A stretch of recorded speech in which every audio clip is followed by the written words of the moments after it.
and welcome. My name is Gretchen, and I work here at the American Revolution Museum at Yorktown on our Revolution War era farm. And we find ourselves again in our year-round separate kitchen, and May 13th is National Apple Pie Day. So we thought it might be fun to try an 18th century apple pie recipe. So let's get started.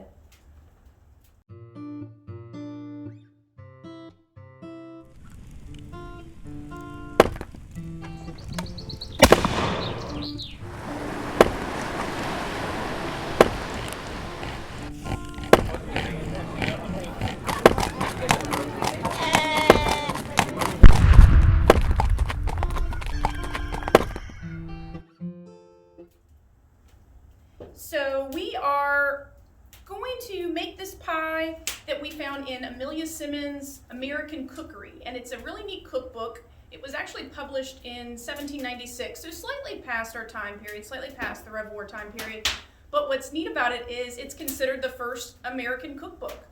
It was published here, it was published in Connecticut, and so we like to use it because it's one of the first cookbooks that talks about lots of Native American foods. So it has recipes for corn and turkey and cranberries and what we come to think of as pumpkin pie. And today we are going to make the apple pie that she has in her receipt book or her recipe book. And what I like about Amelia is she doesn't boss you around with her recipes. She actually gives you a lot of wiggle room, so she just tells you the ingredients you need, and then she says season it to taste. And when we think about apple pie, you've probably even heard the saying or the adage, American as apple pie, and you might be surprised, or maybe not, to know that pretty much all of the ingredients in apple pie, none of them are native to North America, none of them are from here.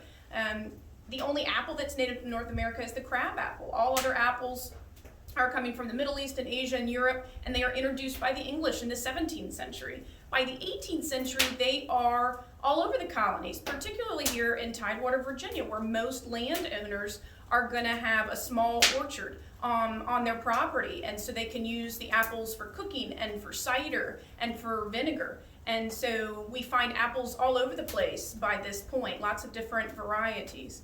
So we are going to make her apple pie as best we can. I've actually gotten most of the ingredients ready. Now, if you were really making your pie in May, back in the 18th century, you would have to use some rehydrated apples from the fall. And I took these dried apples that we had from last fall, and I've been soaking them in a little bit of wine. But you could use just a little sugar water if you wanted to. You could use some other sort of alcoholic beverage if you like.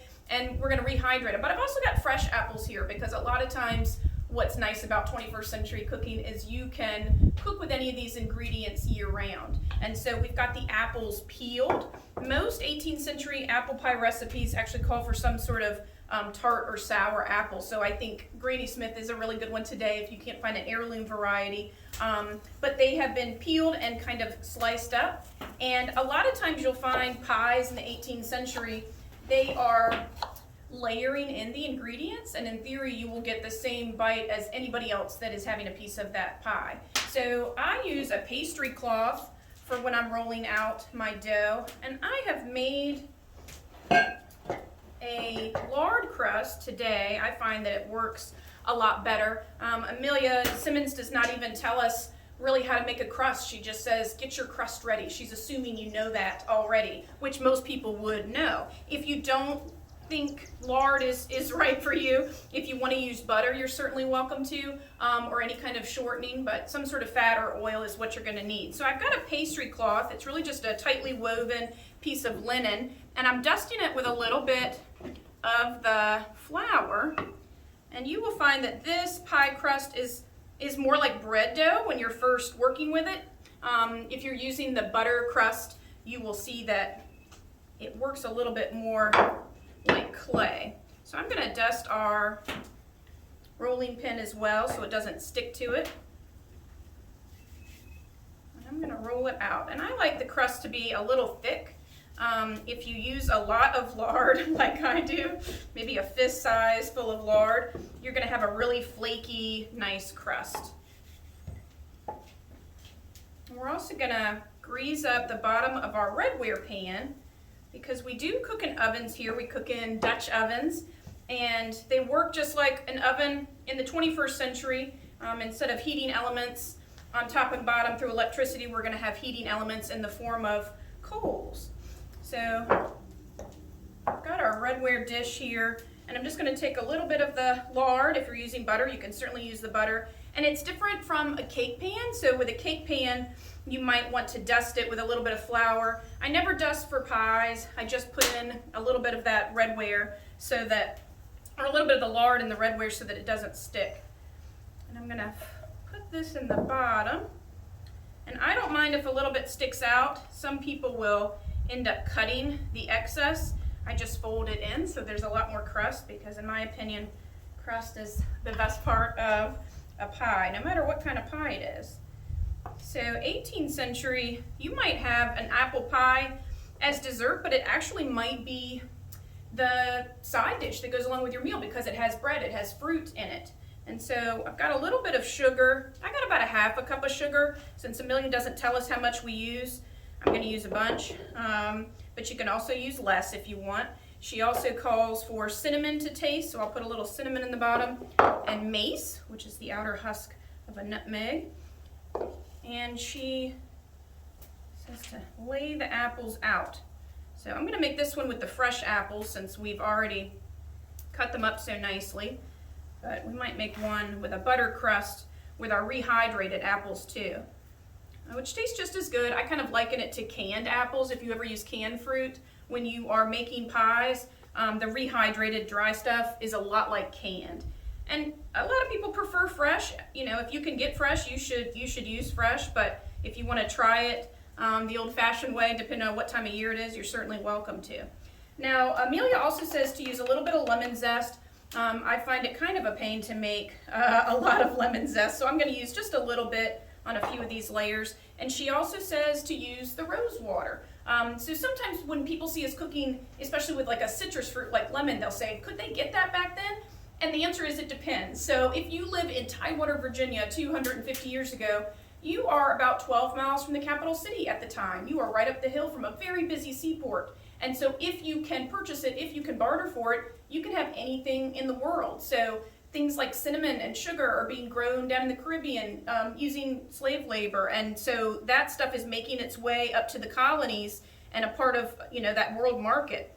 I'm adding a little bit of rose water. So if you watched our waffle video, you know that we used rose water in that. That is something that people don't often use today in their cooking. If you want to try it this way, I suggest using it. You don't have to use a ton of it. Remember, Amelia's not telling us how much to use, so we can use as little or none of it if we want to. So I'm going to add the more sugar, more of the cinnamon, and more of that mace, and a little bit more lemon zest. And then we're just going to keep layering this in. So these little apples, we actually have an orchard, a small orchard here on our farm at the American Revolution Museum at Yorktown, and they've just started giving fruit, but we usually have to fight the deer for them a little bit. They'll even knock down a tree to get to it if they can. And we have a few cherry trees as well. So cherries are not going to be as common as apple, but they would have lots of different fruit trees here by this point in the 18th century. And sometimes people question, you know, how did they get all of this stuff here? The same method that other people got here. So think about how Europeans and Africans get to North America. They are taking ship, and it's pretty easy to transport seeds and plants by accident and on purpose. And so you'll have stuff from all over the world by this point. If you've ever been here, if you get a chance to go through our gardens, you'll find things from Africa, Asia, North and South America, and Europe. We grow things pretty well in Tidewater, Virginia. If you are looking to make a proper American pie using American ingredients, my friend Vincent says that you should make a pecan pie or pecan pie, because that is truly an American pie, unlike our apple pie here. So at this point, if you're going to make your top crust, and I might just shove in the rest of these apples just to make it nice and full, you can do a lattice top. They did do lattice tops in the 18th century. They're actually really good, I think, for fruit. We're going to just make a top crust. I don't think I'm going to do a lattice for this one. I'm going to move this over. I'm going to redust our pastry cloth.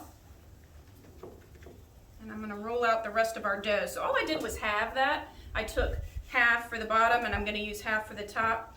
So today, anything with a crust we modern folks tend to call a pie, but in the 18th century, if it doesn't have a crust on the top and the bottom, it is probably considered a pudding or a tart. So think about a pie like that pecan pie or like a pumpkin pie. They probably would call those puddings in the 18th century because they only have that crust on the bottom. And don't worry if you don't have a perfect circle, it just needs to be circle-like. And I'm going to flop that over top. I am going to cut off a little of this because I made a lot of extra dough, but I'm also just going to fold it under.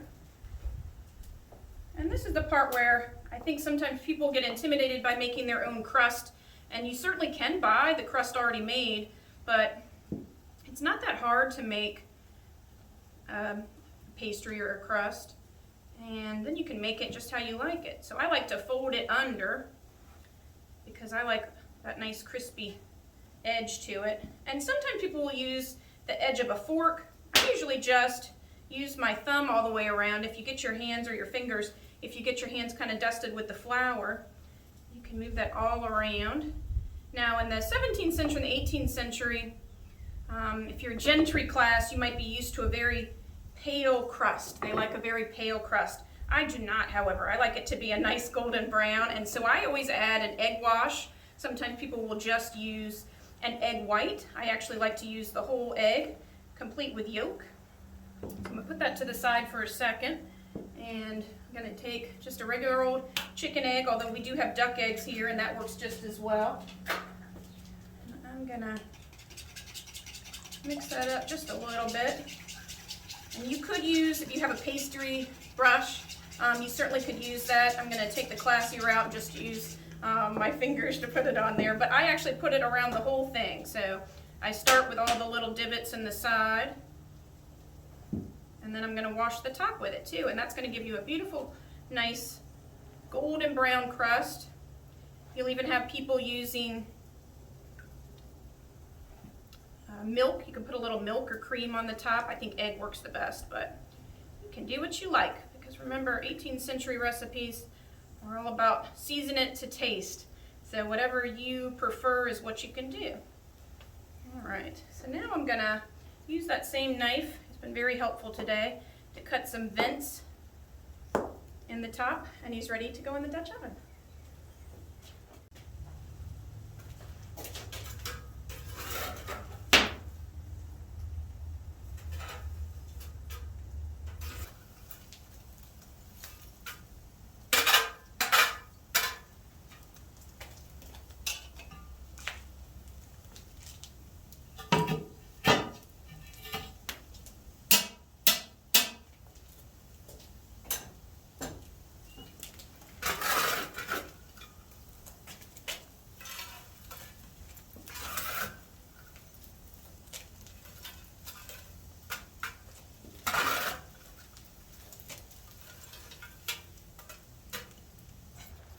So I've already got our Dutch oven preheating, meaning I've got hot coals underneath and hot coals on the lid, even though nothing is inside of it.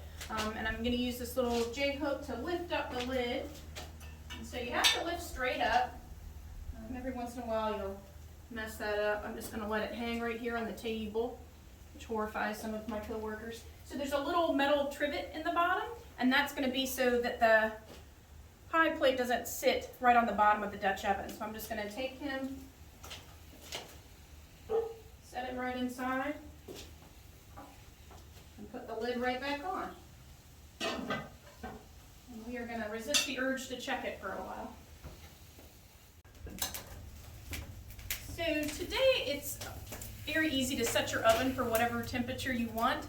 And if you've ever done open hearth or down hearth cooking, you know that the more you do it, like anything else, the easier it gets, and you get really good at gauging how hot it is. We can actually get this Dutch oven up to about 350 degrees if you've got enough coals and you've preheated it. And that's what we bake at a lot at home in modern ovens. So this pie should only be in there about 45 minutes to an hour. You have to kind of resist the urge to peek at it, to check at it. So today, if you opened up your modern oven at home and had a look at the pie, it's probably going to keep that same temperature, but this will be letting that heat out. So we're not going to check on it a whole lot. I think that in the 18th century, I think they just used their senses a lot more to tell them whether something's cooked or not. And we kind of do that today. If you come home, you know if somebody's burned dinner, you know if they're cooking your favorite dinner. But I think in the 18th century, they just were good at gauging how hot stuff was. The other day when I pulled the lid off of the Dutch oven, it had like a vacuum seal. That's how hot it was in there. I had to get a knife to kind of jimmy it open before I could open it to check on the food. So I knew it was good and hot. You know, if steam's coming out of it, you know, if it's starting to smell like it's burning, those are things people look for in the 18th century too.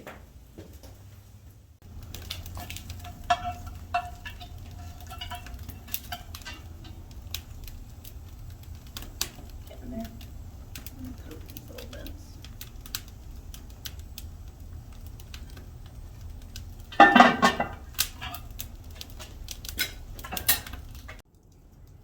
We're going to check on it. It's been about 40 minutes. We only checked on it once, so it should have gotten nice and hot.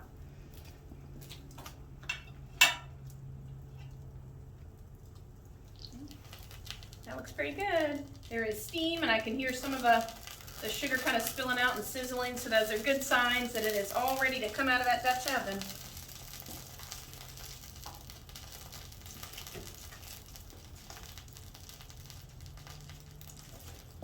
Going to use 2 little rags to get it out of there because it is quite hot inside. Looks pretty.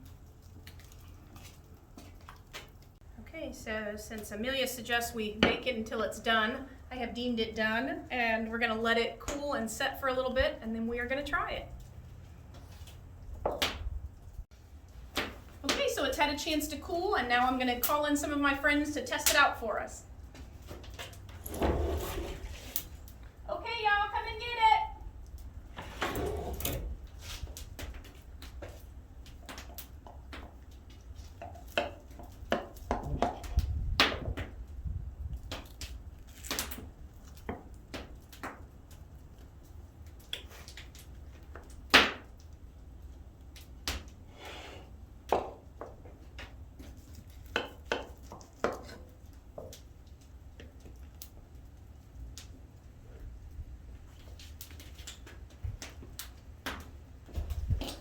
There you are.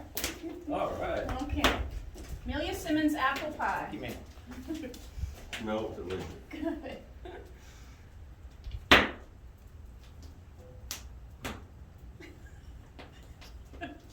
It's good? Perfect. Good.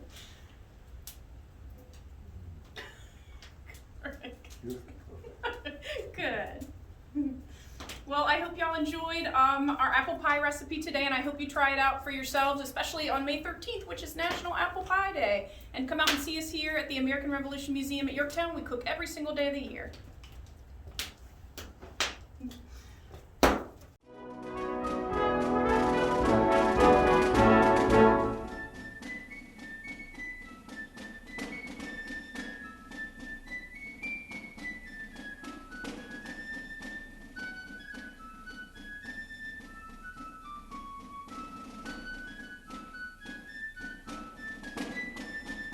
Don't forget to like, subscribe, and leave a comment below.